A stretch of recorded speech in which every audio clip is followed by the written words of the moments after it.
Hello, namaste, and welcome to the YouTube live of Disha in Australia. We are going live on Varoni Radio, and yes, let's get started. Today we have Parachat on board with us. You'll get to know more about her, and we are starting at Varoni Radio in just a second. Hello, namaste, and welcome back to Disha in Australia. Today we are live on YouTube and Varoni both. And today we have a very special guest on board with us. We have Parichat, who is a professional counselor, and we are extremely honored to have her on board with us. So, Parichat, would you like with a little introduction of yourself, what you do, and everything about you? Yeah, absolutely. So my name is Parichad, or my short name is Par. I am the owner and the lead counselor at Oasis Counselling and Wellbeing, and I purely do online counselling at the moment for the general population and for students as well. So I am quite a young company at the moment. So I've only been live for about 4 months. So am looking forward to grow the business and getting more people on board and learn more about mental health and well-being and seeking out the support.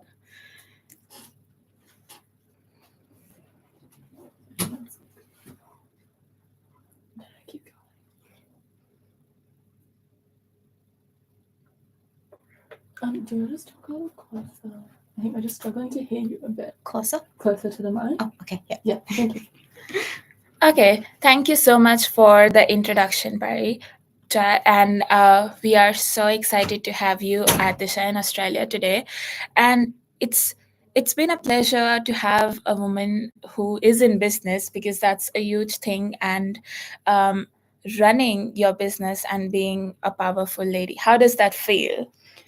It's been a really long journey, to be honest with you. When I first moved here to Australia, I did my primary school throughout to university. I never thought that I would actually start my own business, even if it's like an online counseling business. I would never thought that I would be here today.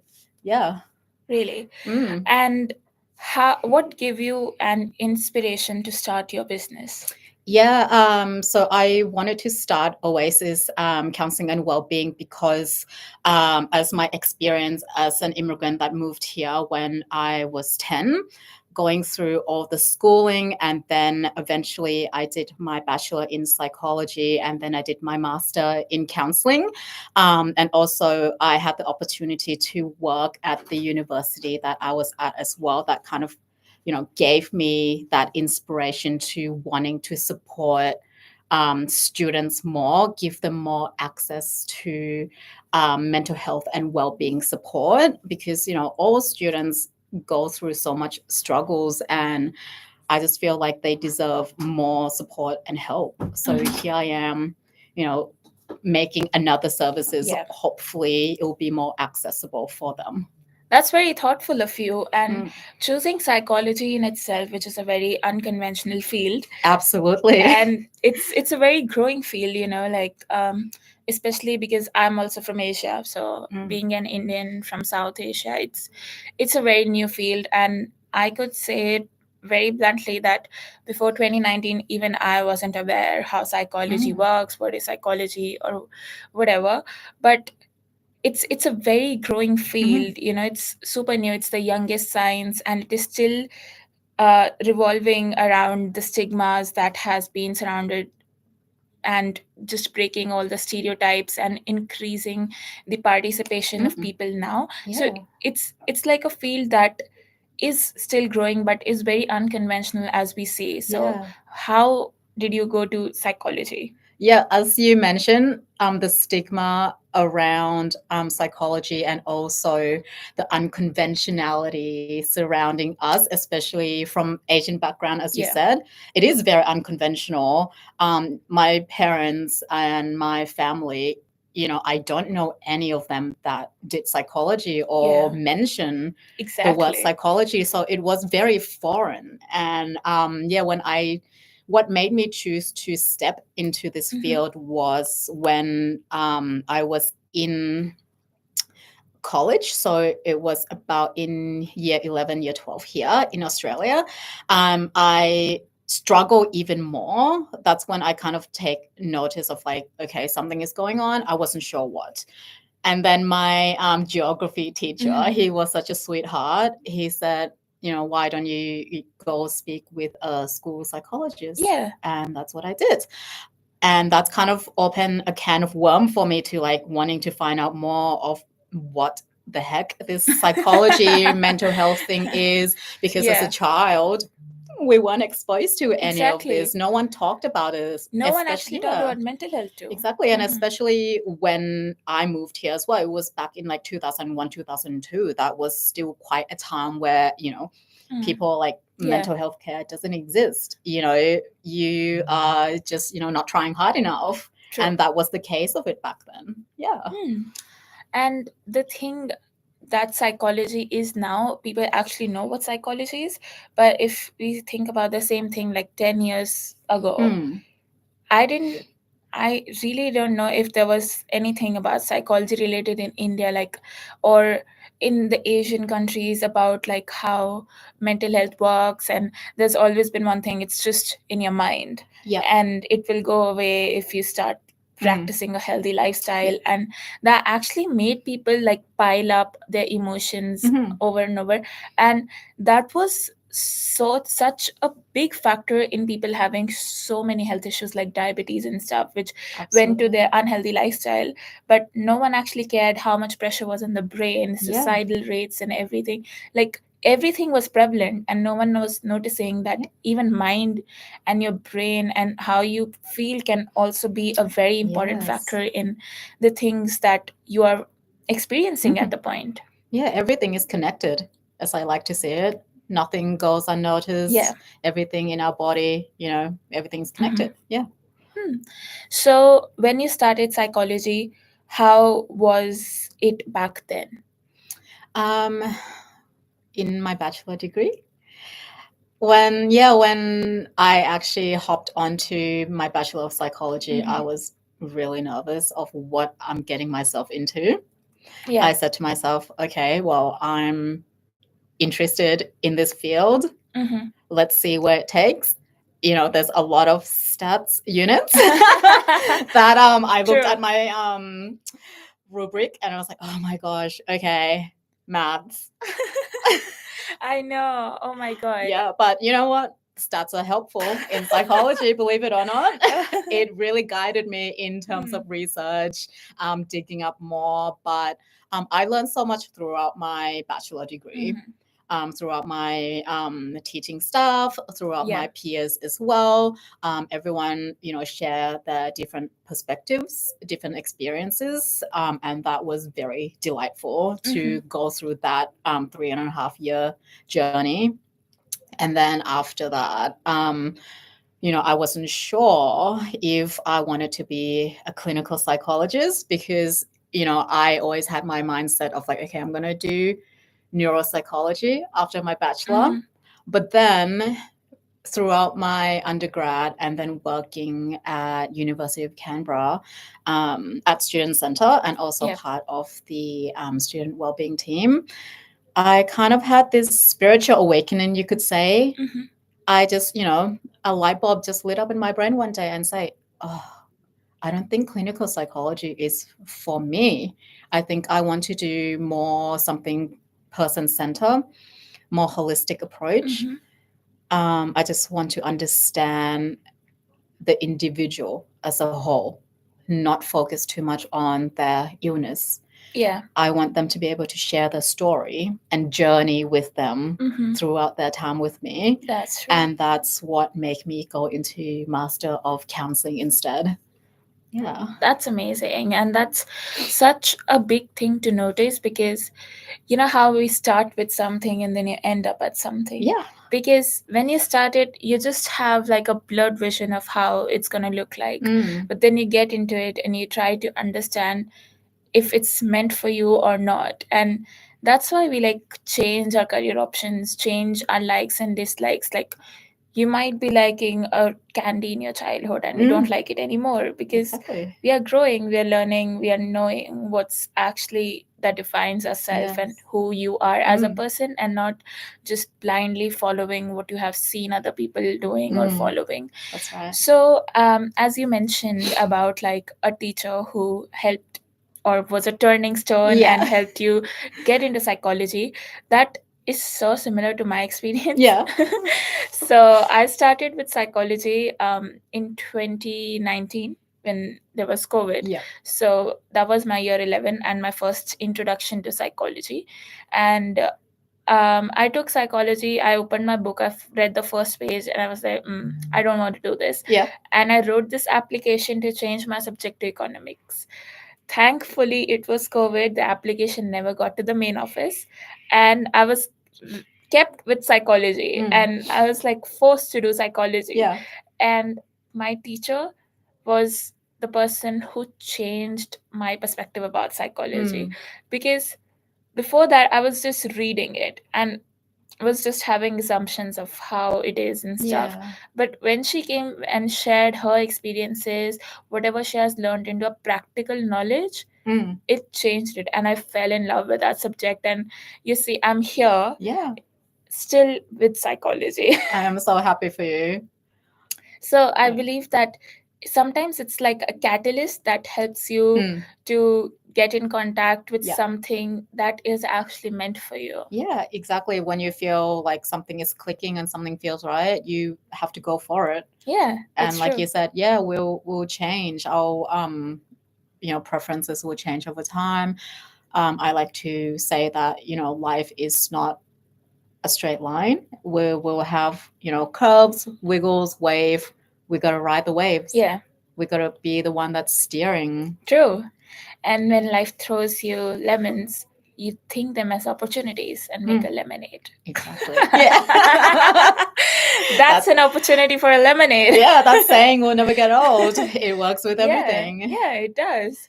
So, as you are also doing with Calvary Hospital and also your own business, so how do you manage between the two? Yeah, when I first started, well, even now, it's still, all about time management. I will sometimes get stressed. Yeah. But being a counselor myself, I know that I need to manage that stress. Yes. Because if I don't manage it, I will not be able to support my patients, my clients. So I will have, block days where I will work at Calvary, which expose me to a whole completely different type of environment and patients as well. And then during my other days at Oasis, I just focus purely on those patients that I'm seeing as well. Yeah. So when I'm off at Calvary, I take that hat off, put on my personal hat until I get to Oasis. Then I'm the counselor at Oasis. Yeah, that's a very lovely topic that you raised, and a very important too, because mostly in like Asian countries we lack a proper work-life balance. Absolutely, yeah, it's still a huge thing. When I was back in my summer break in India, I was with my cousin who was working till 12 in the night. And the moment the phone was ringing, she was getting paranoid. Oh, there's a text that needs me. Oh, there's an email that I need to get back to. Yeah. Whereas like here, if your office hours are till 5, you're not expected or you're not even expected to touch your phone again and see whatever mails are. You can go to the office next day and do your work. You're being paid for those hours. And that's like a proper professional life where you know that this is the time I'm going to work. This is the time I'm going to spend with my family. This is the time is for my leisure. I don't have to worry about the world. Yeah, exactly. That's why, I really appreciate all the opportunities of being in Australia because I can definitely see a huge difference in the work-life balance here compared to Thailand as well. And I assume in a lot of the Asian countries as well. Yeah. And, we have to set that boundaries for ourselves of, our professional lives and personal lives. Like, I did struggle with that at some point because I was like, work, study. This is all I know. I moved here to be something better for, my parents to be proud of that, why they moved me here. So I have to, do things nonstop to prove my self-worth. But as I've grown older and grow older, I said, you know what? I'm going to do things for me, things that are healthy for me. Mhm. Boundaries. Yes, true. That is so important. And that helps you from the burnout. Even like if you study psychology or if you practice psychology, it is, you are still a human and still vulnerable to all the kinds of all the mental health things that we talk about, like Yeah. burnout. It's like so popular, I would say. Yeah, it's so prevalent, Yeah, right? it's so prevalent because when you just overwork and there's like a point that you can't work anymore and you're just in the stage but I can't Yeah. do it. Yeah, we're trying to meet people's expectation. Yeah, That's why it's so important. and your that, own yeah, expectations too. exactly. So we have to be realistic about our own expectations and other people's expectations Yeah. as well. So then we can draw that line, that boundaries. Mhm. I used to be that person that, go home, still think about my patients of like, oh, where are they now? What are they doing? And this is when it's important for all the, mental health care professionals out there to talk about confidentiality and boundaries with their patients Yes. or clients to True. say, I'm here until this time. If anything else happens, there's a crisis 24/7 crisis line there for you. Yeah. And then, of course, we'll check on them some other time to make sure that they're okay. Yeah. But it's important for them to know that, we're not going to be answering our phone 24/7 for them. True. Yeah. That does makes a lot of sense. And also in a way that having boundaries with your clients is also so important, and the people that you're working to, so that even if you're doing like freelancing or you're like working yourself out, you're being your own boss, when you work in a firm, you know that this is not my area of expertise and I can pass it on. And Yeah. if there's like something that's troubling me, I can pass it on to someone who can handle this. But you're doing everything on your own when you're running a business. So Yeah. how do you handle those type of situations? Well, I suppose, because I can't really delegate all the tasks Yeah. to other employees because I am dancing on my own. So Yes. this comes down to that prioritization again. Mhm. You just got to know what your highest priority of tasks are, and get onto those. So let's say I have like some finance, some spreadsheets, things to do as per business side. I will set, a time for that and, mark them of what priority that is. True. And then I will have my patient client time and I will 100% be with them during those time. Yeah. So I will split out. This is the patient time. I will be in a session with them. Afterwards, I will do the notes.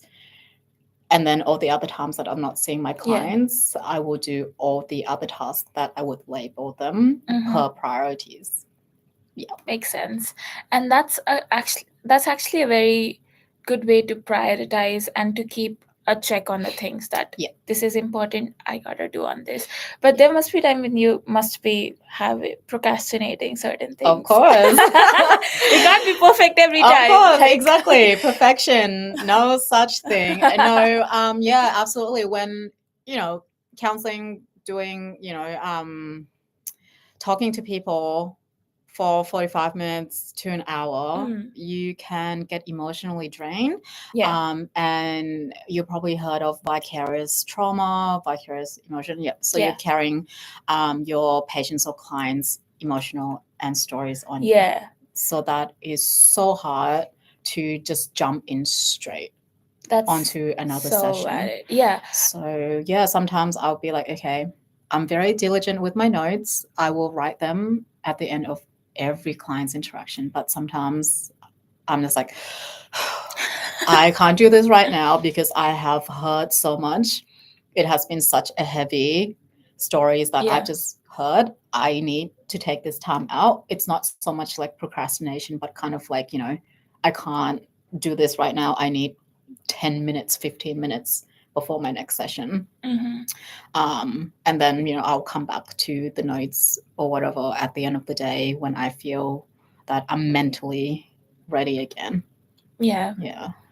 And I feel like psychology in itself, when we talk about it as a profession, it's not an easy job to do because you're handling with humans, like people who have emotions, Yeah. who have stories and trauma, or like certain things that they have been bothered from, and a lot of things that have made them the person that they are at that point, and you have to like be there for them, Yeah. heal them, and help them get back to what they want and to achieve their desired goal. Yeah. So sometimes it might be so hard to deal with people who might just not be able to understand you or to listen to you, but was just there. So how do you feel about those experiences? So like the clients that would just be there. Yeah, just chill, not Just chill. talking. It's really hard to kind of get them to tell their stories, especially if they feel like they're not quite there, they're not quite Yeah. ready. But you need to, acknowledge their courage for being there, for being, sign up for a counseling session to be online or coming to see you in person. That's courage for them to True. be there. So that's first step. The second step now is, oh crap, I'm here. I will need to tell the counselor something. But at the same time, I need to understand that it's very hard. I don't know as of yet of what might be going on inside that person, even if, they filled out like some history of why they're here. Yeah. Right. So it's important to build that trust with them first. Have a safe space, ensure that they know this is a safe space, and just slowly, try to progress in a conversation of, it's very courageous that you're here. Like what's been going on? Yeah. This is a safe space. You can share what you feel comfortable with me at this point. Yeah, so you just need to kind of be gentle at that moment. But also this really depend on certain clients as well. Some will understand, but some will, just be like, I don't really want to share that right now. Yeah. But, you let them lead, basically. We're just there to journey with them. Makes sense. Yeah. So, like in psychology, for me, I've seen that psychology has helped me heal myself as well. The way it helps me understand the world more better, it makes me acknowledge other people as well, and like have a feeling of empathy, and seeing that it's okay, it's gonna be fine. And if I still remember, like 5 years ago, I wasn't the same person I am today, and I have gone through a series of like roller coaster emotions, and getting to know who I am and what my priorities are. So as a teenager, I was bullied. I had all sorts of these experiences, and they just made me a person that I never wanted to be, like very aggressive and something, and always being bothered by small things, very sensitive, or just bossing around just to prove that you can't come up and bully me. And then from being bullied, I became a bully. I was the one who started bullying other people. So, and when I started actually learning about how the things were changing me as a person and was making me something I never wanted to be, because of some external controls over me, and because of the self-esteem that I never had. And learning to establish that, learning to actually not limit myself and think beyond the horizon, think beyond what everyone is saying, and to actually feel myself in it was a big thing. And I would say, like, psychology helped me in learning all the aspects that helped me heal myself. That's very awesome to hear that story. So in terms of like when you did psychology, were there any things that helped you make sure that this is the right path for me, and this is helping not just me professionally but also personally? Yeah, when I did a bunch of units within the psychology degree, and when I did my placement as well as part of my bachelor and my master, I always keep in mind of why I am doing this, what my end goal is of actually doing this, which is to promote that help-seeking behavior for students, international or domestic. Yeah. Yeah. So I try to, just focus on that. That's very thoughtful of you, because it's really hard for students to get out and seek therapy, because it's also like a huge financial thing as well, because it's just, students are working enough to pay their rents and groceries, and then an additional charge is like too much for everyone to handle. And so how do you deal with like these kind of situations when we talk about student-centered therapy?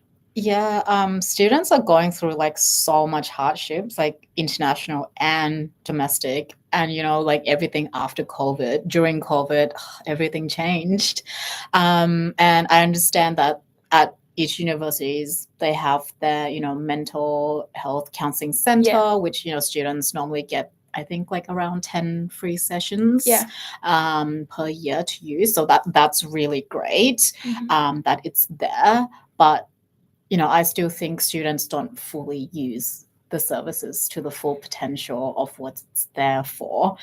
Students will mainly use it maybe for like academic support, but I'm trying to promote and push more of like, there are probably other things that underlying why you're here rather than like, I have 3 assignments, I can't get this done. Okay, I acknowledge that it's hard, but is there other things we can address now proactively, addressing the other issues so it doesn't grow later on, and then it just keep building and building. And at Oasis I try to keep like the pricing more accessible to, let's say, other counseling services out there as well. Like I'm a business, like I'm not gonna lie that I still need to make some money, but my the services I offer is, I feel like it is affordable. And if like university counseling and psychologists do get fill out, I want to be that extra support for them, that they know that I can access it online. Yeah, that's true. So you're being that, the middle thing, not going on a very far end, but not also on the starting point. So we are the middle point. Exactly. And the one that is accessible, like something that anyone can reach out to, because it's online. So you don't have the pressure to go to a place and like pushing yourself to be in that atmosphere or something. Exactly. And you are in there online, but it must be hard too, because the person is not in front of you, and there's no real thing that you can see. Exactly. Yeah. So doing things online can definitely be hard. But as you said before, that they can just be in their own environment if they don't want to go and being seen entering like a mental health services place. So that comes to a stigma thing again, right? So I feel if they have that courage to sign up online and attended a counseling session, they are already taking that one step to beat that stigmatization. And maybe, who knows, the next time they can go to a counseling in person. So I really hope that that would be a case for some people, that counseling, I don't really want to be seen going there. There's online. Come on board. Absolutely. True. And that has been one of the most revolutionary things that COVID has brought to us, that you can't skip anything. You can do it online. There's like no excuses for a lot of things, but it is hard to, really read the body language and have that one-on-one warmth connection with another human, which everyone thrive for, right? They will say, I'm not a people person, I don't want to see you in person. No, we're humans. We need that connection.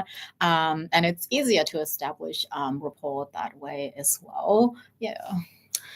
All right, so I'm gonna go back to one conversation that we were having on the way about international students and how there's like a set expectations, and they don't have any chance to take a lot of risks, because a lot of their parents, almost all their savings are invested on their education. And being in a country like as your parents might have, or they have like developed this space for you, they have worked hard for um, all your life to be more easier, and you don't have to like struggle a lot. So parents always try their best to provide the They best do. environment for their children. Yeah. And how do you feel about keeping up with the expectations of your parents, but also at the same time belonging from an Asian background and having those set of expectations with you, and then your own expectations as well? Yeah. The expectations, like the parents' expectation, is always so hard. So I come from a family where only a few of us actually have a degree, and my mom actually got the highest degree in our family. So she got a master in forensic accounting. She Wow. worked for universities, and she was, quite well known.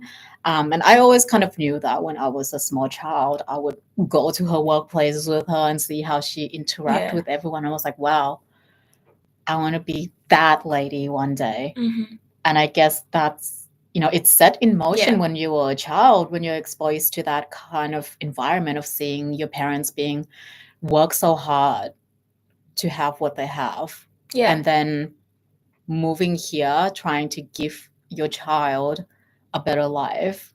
I feel like that at 2,000 times the pressure on you. Like, even though they said they want the best for you, Yeah. but then when push come to shoves, I'm just like, well, what do you want me to do? Do you want me to follow your lead and do forensic accounting?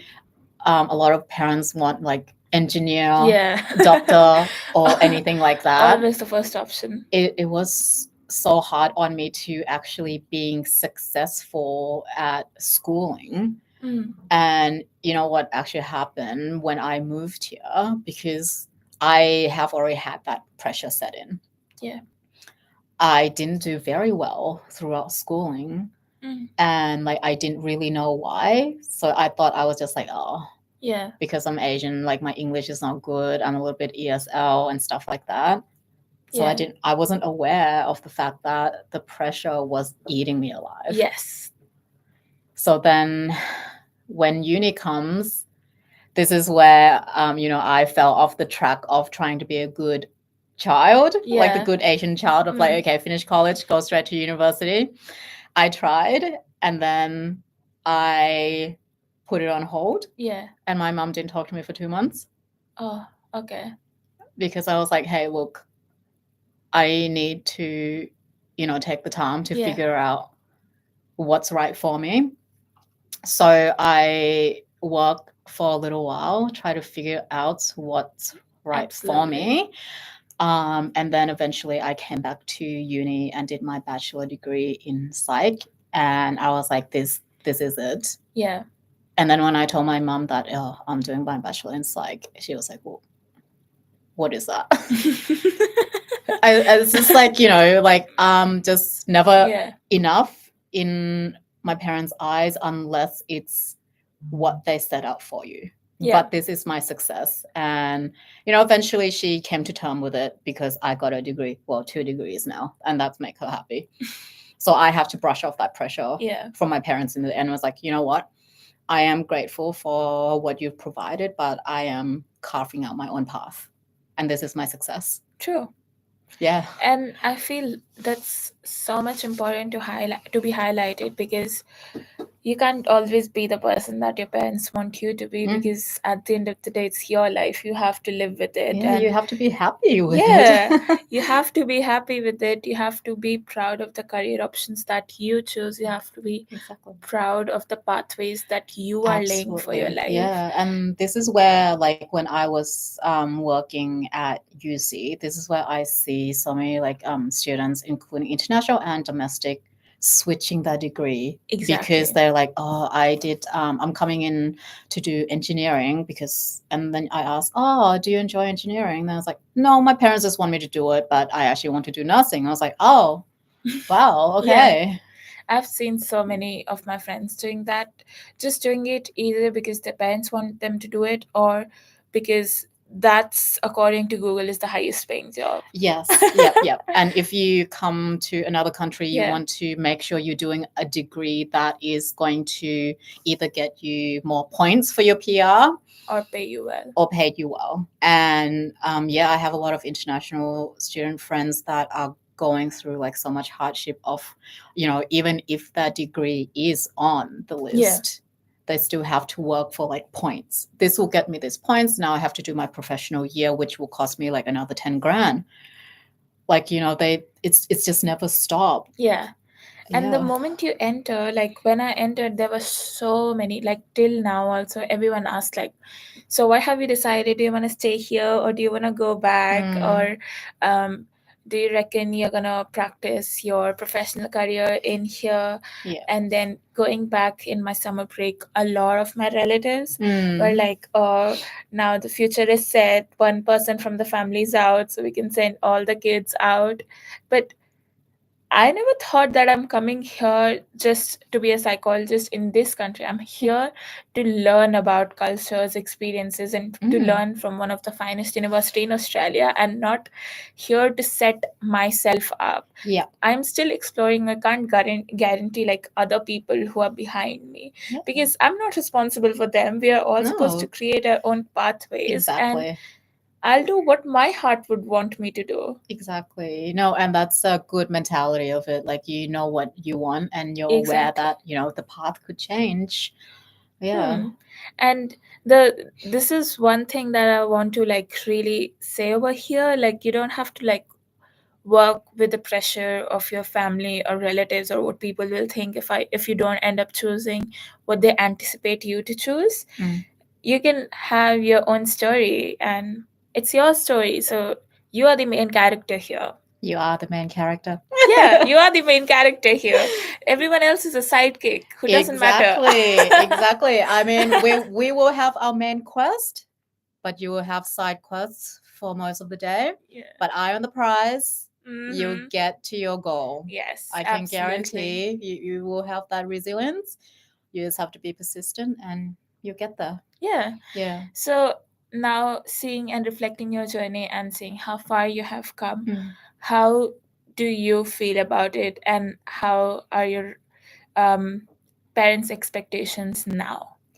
So, with my parents' expectation, they have settled. They kind of accepted That's like good, this is yeah. our daughter. This is what she's good at. This is what she wants to do. They Yeah. kind of just, you know, let me be. And you know, when I told them that I'm starting my own online business, so they were overseas at the time when I told them. They were congratulated me and they're happy about it. And I was like, okay, Yeah. we're getting somewhere. Like I'm not expecting you to write me like a big card or giving me hugs, but True. you know, because you know Asian parents Yeah. sometimes they don't really we're not very affectionate. You're not affectionate. Yeah. They'll be the worst like criticism kind of people. They'll criticize you a lot, but Yeah. I felt that was good in a way, because I could never expect anyone else criticizing me except for my mom, because I'm habitual to that sort of criticism. Yeah. But like if anyone else comes up and says bluntly that, I would be like, okay, yeah, you should stop at this point. Yeah, and I mean, like, I'm still constantly reflecting on myself. Yeah. I think every day, everyone should reflect. Yeah. On, you know, that day, or reflect at the end of the week on how they're going. Yeah. Because, you know, life is still a journey. It never stops. True. So, before moving on to the audience questions, because we just have 15 minutes left, which is crazy, because I Yeah. didn't think the time would pass so soon. Neither did I. I'm enjoying this. Yes, I'm loving our conversation. So I have this one question that would be also shooted. Before we move on to the audience questions, so let me just try to assemble my phone. All right. I hope I will get the voice. Maybe I should hold it. Yeah. Okay. So my question for you is, so we know that running a business is not an easy thing to do, Mm. and especially like doing it in Australia where there's like a popular culture of job sector and being in jobs. So how does it feel to be a business woman? And I know it's not always fancy, we all have ups and downs in everything we do. So how does it feel to be a businesswoman at this point? Yeah. So the first part of that question is definitely like counseling and mental health is so over saturated these days. There's countless services out there. And being a business owner now, I'm thinking that I can untap like some potential and close some gaps out there that other businesses are not doing. But at the same time, it's still hard. Like in my heart right now, I'm just like, it's so difficult to gain traction because just like any other health businesses out there, like doctors, surgeons, your clients, your patients will be doing the research beforehand before picking you. So that's still the hardest thing that I'm facing. And I do realize that part of it is going to be the most difficult thing of running a mental health care business. Okay. We also had one more question. So like there might be something that always keeps you going in your business, and what is that thing? So what is that one thing that always just keeps you going in your business no matter how ups and downs are there? So I would say the one thing that keeps me going in my business is my persistence. I want to do the best that I can. I know that someday I want to just break down and cry and have like a big whinge and complain to my partner. But as I mentioned to you, my focus is I want to make a difference. I want to break that barrier, and I want to promote that help-seeking behavior for all students and even the general population out there. So that's what drive me. That's beautiful, and that's such an amazing answer and a lovely answer, because it's you, as I said, that you are your only limit. So you're the one who stops you, you're the one who pushes you. Exactly. All right, so thank you so much for all the wonderful insights. No and now we move worries. on to the audience questions that we have. So so the first question we have is, why did you decide to pursue your career in Australia? And if you had the option to go outside of Australia, where would you go? Well, I didn't really have an option. I moved here when I was 10 years old. So funny story is I thought I was coming here for a holiday. And then I said to my mom, like, hey, when are we going back home? So my home is in Bangkok, Thailand. And she was like, we moved here. What do you mean? You're going to go to school here? So I was like, wow, do I feel betrayed at this point? But if I have to do my schooling anywhere else, I would actually go back to Thailand again, because I never really experienced the full culture and academic there that they have to offer. And every time I go there, it just looks so, nice and professional that even my mom talks about it, of like, oh, the medical school here, it's so good. And I was like, well, you moved me here. That's true. That's true. And one more thing that I want to say here. So, like, most people who move to different countries start criticizing their own culture and, just trying to fit in and not acknowledging the place where they're from or their roots. And that is kind of very sad, because when I moved here, I felt like I was a representation of my culture, a representation of my country, the place where I am from. And that is what makes me different from everyone here. And that is truly who I am, because I really love my culture, my upbringing, and how different my values are to the value Yes. system of Australia. Yeah. So what are your thoughts on that? So I'll go back to this one story, actually, about, appreciating your culture and who you Yeah. are. When I was in year 8, so this will be high school in Australia. Yeah. Back then there wasn't a lot of Asian in our school. So me and this other girl was two of the Asians there. And then I overheard her in a conversation when someone was like, "Well, aren't you Asian?" And she said, "No, I'm not." At that moment, I Yeah. was so shocked. I was so shocked that I didn't know Yeah. what to do.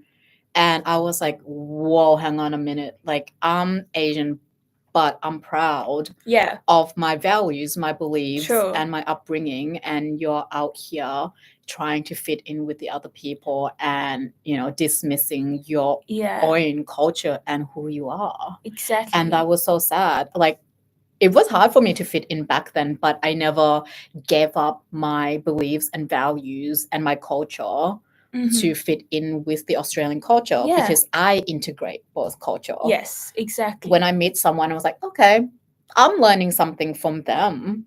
I moved here, but that doesn't mean I need to dismiss my culture completely. You can exactly. integrate, you can be Yeah. happy And- still. Yeah. Yeah, that's a wonderful insight, because at the end of the day, it's not about where you are, it's about who you are. Yes. And that is what makes the difference. Yeah. So let's move on to the second question from the audience. Did you have any regrets in choosing psychology, or did you ever have second thoughts?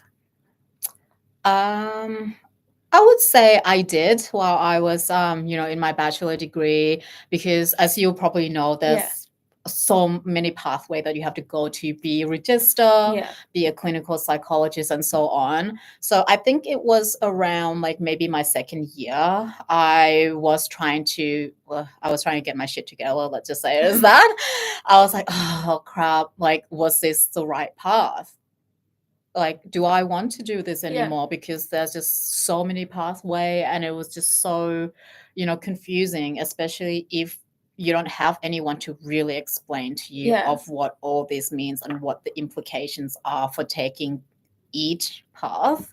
So I did have doubts, but nonetheless, I pushed through. Yeah, that's the spirit. And I think it's okay to have doubts, because you just got into uni, you don't know how your subject actually looks like, and Yeah, you're studying. exactly. And I want to add to that, everyone that starts, psychology, if you are first year psychology, don't get disheartened because you are doing intro Yes, subjects, absolutely. because that's a lot of reading, a lot of word memorization, but push through those. And another important thing I want to mention is that a lot of people, think that they just have to be a clinical psychologist when they do their psychology degree, which is not true. There's so many things that you can still do with your Bachelor of Psychology. So if you are also interested in economics, you can do that as your major, and you can work in like APS, work in government, be like marketing psychologist, and so on. True. There's just so many options. But I've met a lot of students and people that think that psychology is tied to purely being a clinical psychologist. Yeah, that's true. So that was a really great answer. And the next question for you is, how did you know psychology was your thing? These are all audience questions. Yeah. So as I mentioned before, when the teacher, my geography teacher, who refer me to the school psychologist. The one funny thing about the school psychologist was that, I had a moment of, she was there to diagnose me in a sense. She didn't really listen to my story. Yeah. Right? She was like, "Oh, you have bipolar." And as a teenager, I was like, okay, I don't know how you came to that conclusion. So then that kind of stems me from enrolling like next semester into a psychology unit, and then continuing you on in my university degree. And that's why I wanted to be more of a counselor, because I was like, well, don't want to be diagnosing people. And what she did, she diagnosed me Mm. inappropriately, like Yeah. diagnosed me, and that kind of sat with me True. throughout like my adolescence and adulthood of like, well, it must be true because she diagnosed me as being Yeah. bipolar. And Yeah. I think towards that point, we also realize that fact that it is certainly not necessary for you to always have a belief in what even a professional is saying to you. Like, Mm. what you strongly believe, what your gut says is Mm. actually what you really should follow, and not Yeah. like, even if like a professional comes up to you and say certain things that you don't want to do, Mm. if your heart doesn't allow it, you don't have to. Yeah, exactly. So yeah, at that point in time, the table, turn, and you know what? I'm going to study psychology, learn all about it, be more person-centered, still learn about all the conditions, but that doesn't mean I will walk around and diagnose people. Yeah. Makes sense. And that's the biggest stereotype to everyone who's studying psychology. Yep. Are you diagnosing me right now? Exactly. I was like, are you mind reading me right now? No. Are you a mind reader? We get that a lot. Yeah, a lot. Still happens. And no, like I'm still in my second year, and to everyone I say psychology. So the last recent comment, it was like this Saturday, and someone asked me what are you studying. I was like, I'm studying psychology. So they reply, how do you feel like studying people? It's great. I was like, oh, I love it. Yeah. I love it so much. I see a person standing in front of me. Yeah, you can learn so much from a human behavior Yeah. sometimes, I love to people watch when I go out for coffee by myself. And I kind of feel funny with these comments. Like, first I was like, initially I used to get offended when I started psych. Yeah. But now I'm like, doesn't really matter. Yeah, you kind of like make a joke out of it. Yeah. And there was this one time period when I was like, I am just following vegetarian diet, and people were like, this is like a literal wording. So how do you feel eating grass? And I was Eating like, crust? Grass. Oh. And belonging from India, where we have very less meat consumption, so it's mostly vegetarian food, and there's so much vegetarian food, so people actually don't know about it. So if you don't know about it, you should shut up. Yep. Let the professional handle it. Okay, so your next question is, if you get a chance to change your career, would you do it? Interesting question, guys. It is a really interesting question. I mean, when I was a child, like we always have a dream of being something, right? For some reason, I wanted to be a marine biologist. I've always been so intrigued by deep sea creatures. I mean, up to these days, I still watch like documentaries and like research up like fish anatomies and stuff like that. But now it's become more of like a side quest, like a side interest, rather than like I want to go and be a marine biologist. But I don't know, maybe come back to me in like 15 years time and I'll tell you if I feel like I'm going to change my career. Yes. But at this point, I am really in love with what I'm doing. Like I'm so passionate about seeing people and talking to them every day and hearing different story. So I don't think I'm going to be changing my career anytime soon. And yeah, with my business as well, some people are like, aren't you charging a little too little? And I said, well, it's not about the money for me. I want my service to be accessible for everyone, and I want everyone to get the care that they need. True. Yeah. And also in terms of, sometimes business is just not about making money, it's also about making a difference. Exactly. Because this is like something that's maybe your dream passion, maybe something that you always wanted to have. And when you have it, you have the opportunity to build it the way you like to build it. Absolutely. And it's a beautiful thing, because you're not dependent on anyone's ideologies, because you yourself got the courage to open up your business at first, and it's your dream, it's your life. It's my child. You're the main character here. Okay, we don't have much time left, so I'll take 2 more questions, or maybe 3. So another question for you, which I also asked you when we were discussing, was, do you have any volunteering or internship opportunities for psych students? Yeah, you asked me this because yeah, my business is quite young at the moment, so there is potential in the future when I build up a Yeah. little bit more clientele. I definitely want to do that, and potentially like once I get to expand my business a little bit more to be like face to face as Yeah. well, have like a physical place. I think that will be a good place where I will think about bringing on internship or volunteer and something like Yeah. that. So that will be like a big business venture. So this might be like in a few years time. Okay. I just have to kind of see where this takes off. Yeah. Okay, all right. So I'm gonna ask one last question, and then we can have our little ending. So your last question is, how does it feels to be an overachiever, and are you finally in content with yourself? An overachiever. Oh. This is like a very good assumption that has been made in the question. I mean, that's like purely assumption. Oh, well. I did call myself an Well- overachiever at some point. I don't know the answer. I try not to think that I'm an overachiever, but I'm just achieving things bit by bit. So Yeah. that's achievements. And I think you should enjoy all the small victories as you Mhm. go. But no, I don't think I'm an overachiever. No, because I put in 100% into everything that I do to be able to achieve something. And I don't think I would categorize that as being an overachiever Mhm. because I don't, want to achieve every single thing out there and be like, I'm the best at everything. I want to achieve something that really matters to me and something that will make a big impact for our society. Yeah.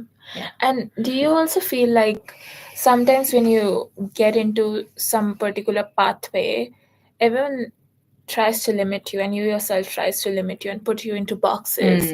So like if you belong to psychology, the boxes for you are everything related to psychology, but not anything that is not related to psychology, which is kind of weird and something that I always love to be a rebel for that.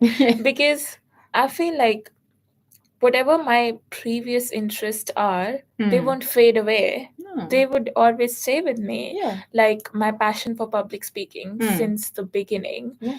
And always this was one thing that always helped me feel myself, because I feel like I was not born to be into a limit or like something that I choose. I feel before any of the titles that I carry, before anything that I am me. I am Disha Taneja, and I don't categorize myself into like a person studying this, a person holding this Yeah. title, a person who's the show host, a person who's a public speaker. You're a whole person. Yeah, I am that person Yeah. who, before any of the titles, I am me. Yeah. And that's what makes me something that is absolutely different from anyone else. And that's your biggest values as Yeah. we've been speaking. Sure. Yeah. Absolutely. So the last part of the question was, do you feel in content with yourself now? I am. I'm very content with where I am with myself, where my life is, where it's going to go. I can't say that for sure because every day could change. So we True. just, as I say, ride the wave, take it day by day. Yeah. But the ultimate question is, yes, I am happy that, things kind of went the way it did and where I am now today. Yeah, I would also like to answer that question, like reflecting on my last year, which was such a roller coaster ride, super hectic, and so many things happening that I was actually super stressed and was always thinking that I'm lacking in this thing, I'm not properly studying, even though I was able to achieve good marks and was still able to do all the curricular activities and maintain my good grade. Yeah. But it was always something in my head that I'm not doing enough. I have to do this, I have to do that, and then overburdening myself, Yeah. and then getting surrounded with people that I didn't like. Mm. And it was ruining my mental health because that I at that point I felt like that title was important for me and not my mental health. Yeah. And I was completely done and was on a stage of burnout. And I did have a burnout, I would say, during like my finals and stuff, when everything was too much and I felt like there were so much injustice and stuff happening, and then I felt like I was a victim. But when I had the entire summer break to reflect, and now when I'm back, I feel so much in peace with myself and in content, because I know my priorities. Yes. I know the pathways that I have to follow. I know the people I don't like. Because it's not important for you to like everyone, be kind to everyone. I don't have to smile to everyone. No, If I don't like them, I don't like them. yeah. And so I think the time is up. But anyways, I'll just complete that. The last bit I was saying. So when I came back, I knew all my priorities and I knew the pathways that I'm supposed to follow. And that was the best thing that happened the summer break, that helped me realize that I don't have to be on top of everything, and I can have my bad days and my good days, and I don't have to be that person who is in the eye. And I can have my own little life that gives me peace. I don't have to be an expectation of someone or an ideology or imagination of someone. I have to be me. Yeah, that's a powerful reflection, and I do encourage everyone to reflect once in a while. Yeah, It's really helpful. absolutely. Yeah, and for everyone that's going through tough times as well, this is the one thing that my patient said to me: in every shadow, there's a crack, and that's how the light shines through, and that stayed with me, because he's right. Yeah. We'll go through something, but there's that crack, that dot of light. There's always hope. There's always something on the path. Yeah, absolutely. When one door closes, the other opens. Yeah. And it's like, if you look at it, we are just in the 3rd month of this year.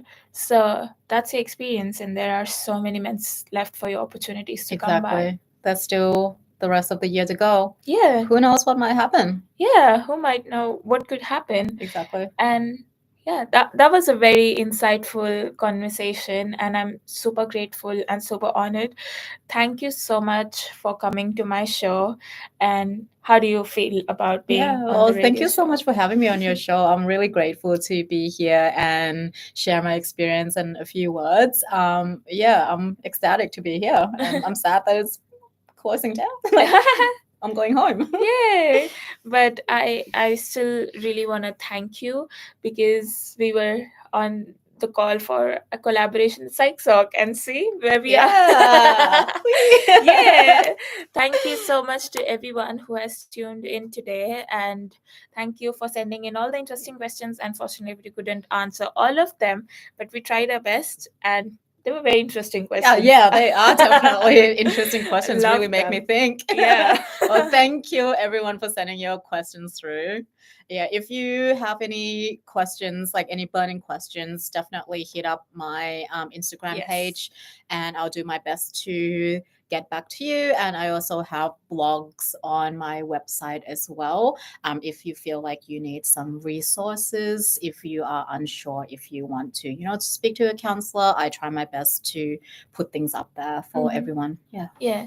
Do you want to just give an overview of the counseling services that you provide? Yeah, okay. So I do my counseling services that I do are mood disorders, so depression, anxiety, bipolar type 1, type 2. I also do loss and grief counseling and trauma counseling as well. So this include students and general public. So if students do feel like they need counseling for academic related things, I will also offer that as well. As I mentioned before, we can dig into much deeper stuff that beyond academic support. All right. Thank you so much, Parishat, for sharing that with us. And I hope all the insights were useful to the audience. Thank you so much to everyone who tuned into Varoni and everyone who tuned into YouTube. And thank you so much to our guest. I'll see you all next week, Monday, 7 p.m., same time. Till then, thank you so much. And I hope you all have a great week ahead. Bye bye. Thank Bye. you.